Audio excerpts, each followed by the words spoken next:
Night ஷிஃப்ட்டில் எல்லாம் வேலையும் முடிச்சுட்டு ஒரே கிரேவிங்ஸ் ஆகிருந்துச்சுன்னு ஸ்விக்கியில் ஆர்டர் பண்ணது தான் இந்த red velvet with berries from Frozen Bottles. Packing பார்த்தீங்கன்னா சூப்பராகவே பண்ணியிருந்தாங்க.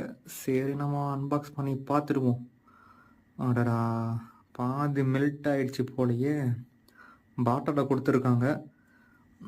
கண்டிப்பாக ஊருக்காக நம்ம யூஸ் பண்ணிக்க வேண்டியது தான். ஓப்பன் பண்ணிவிடுவோம். நான் இது ஃபஸ்ட் டைம் ட்ரை பண்ணுறேன் இந்த ஃப்ரோசன் பாட்டில்ஸில். கரைஞ்சி போச்சு போலயே. ஒரு ஸ்மால் பைட்டு போட்டுடலாம். டேஸ்ட் வந்து பார்த்திங்கன்னா சொல்லவே தேவையில்ல, ரொம்ப ரிச்சாக இருந்துச்சு. ஆனால் என்ன ஒன்று மெல்ட் ஆகிடுச்சு, அதுதான் ரொம்ப ஒரு குறையாக இருக்குது. ஆனால் பெரிஸ்ன்னு சொன்னாங்க, பெரிஸே காணோம். ப்ரௌனி வந்து சொல்லவே தேவையில்ல, அட்டகாசமாக இருந்துச்சு. ஸோ நீங்கள் எல்லாருமே கண்டிப்பாக ட்ரை பண்ணி பார்க்கணும்.